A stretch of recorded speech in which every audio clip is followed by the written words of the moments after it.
How do we reconcile James 1:17 and Isaiah 45:7? Let's get two passages. Let's get James chapter 1 and verse 17. And then let's also get Isaiah 45 and verse 7. Let's read James chapter 1, verse 17 first. Every good gift and every perfect gift is from above and cometh down from the Father of lights, with whom is no variableness, neither shadow of turning. So it says every good and perfect gift is from God. Now look at Isaiah 45, verse 7. I form the light and create darkness. I make peace, and notice this, and create evil. I, the Lord, do all these things. So James 1:17 says every good gift and perfect gift is from above. In other words, it comes from God, every good gift and perfect gift. But then Isaiah 45:7 refers to the Lord as creating evil. So how can that be? How is it that God creates evil? Isn't God sinless? How does he create evil? Well, let's go to the dictionary again, and we're going to look up the word evil. And let's just look at a couple of the different definitions here. So verse 1, entry number 1.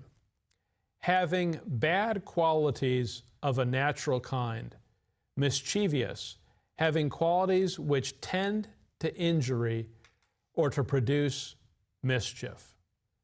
You'll see there it quotes Genesis 37, verse 20. Some evil beast hath devoured him. Now look at the second entry. Having bad qualities of a moral kind, wicked, corrupt, perverse, wrong, as evil thoughts, evil deeds, evil speaking, and evil generation. And then look at the third definition. Unfortunate, unhappy, producing sorrow, distress, injury, or calamity, as evil tidings, evil arrows, evil days. Now let's just spend a minute and understand some of these differences. In the first entry, when it says, some evil beast hath devoured him, when it describes that evil beast, is that evil beast committing a moral wrong? Let me ask you this question. When a lion today attacks an animal and eats it, is the lion sinning? I mean, the lion doesn't have a soul, right? The lion doesn't have when the lion attacks its prey, it's doing so to obtain food. It's not committing murder. It's not committing a moral wrong. Look at the second definition. Having bad qualities of a moral kind. Now, this is what we often think of when we think of evil. Evil often means wicked, morally wrong. In other words, there's a moral judgment to it, and it is morally wrong. Now, look at the third definition. Unfortunate, unhappy, producing sorrow, distress, injury, or calamity. So the idea of the third definition is that evil sometimes doesn't have a moral aspect to it.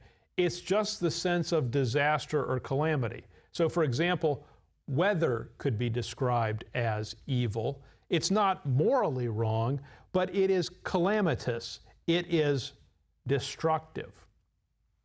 Look with me then, hopefully you still have James 1. Look at James 1, verse 13. James 1:13. Let no man say when he is tempted, I am tempted of God. For God cannot be tempted with evil, neither tempteth he any man. When James 1:13 says God cannot be tempted with evil, it's the idea that God certainly doesn't act in any way that is morally evil. God is not tempted by sin.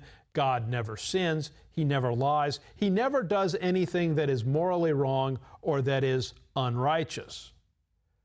But yet, in Isaiah 45, verse 7, he creates evil. So what does that tell you? The evil in Isaiah 45, it's not the moral kind of evil. What is it? It's the unfortunate, unhappy, producing sorrow, distress, injury, or calamity type of evil. I'll give you an example of this. Look at 1 Kings 14, verse 10. 1 Kings 14, and we'll look at verse 10.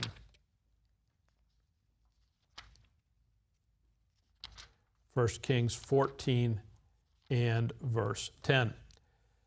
Therefore, behold, I will bring evil upon the house of Jeroboam. When God says there that he's going to bring evil on the house of Jeroboam, is God saying that he's going to sin? No. What he's saying there is he's going to bring disaster. He's going to bring judgment. He's going to bring wrath upon the house of Jeroboam. Therefore, behold, I will bring evil upon the house of Jeroboam, and will cut off from Jeroboam him that pisseth against the wall, and him that is shut up and left in Israel, and will take away the remnant of the house of Jeroboam, as a man taketh away dung, till it be all gone. It's kind of harsh, isn't it? So when God describes the evil that he's going to bring upon Jeroboam, it's not morally evil. In fact, what it is it's righteous, just punishment. God does that because of Jeroboam's sins. So when he brings evil upon him, it's a sense of calamity, injury, destruction, judgment, wrath. So the key thing to notice simply is this. The word evil has multiple meanings, right? We saw that from the dictionary. And so when you're looking at any particular verse in the Bible that talks about evil, you're going to need to pay attention to the context, and you're going to need to pay attention to the cross-references to understand which type of evil is meant. When James 1 says God cannot be tempted with evil, he's not tempted with moral evil. He's not tempted to do unrighteous or sinful things. But when Isaiah 45 says God creates evil, or 1 Kings 14 says that God brings evil upon someone, it's not God sinning, it's God bringing righteous judgment upon those who deserve it. And so that's the way to understand those verses on evil.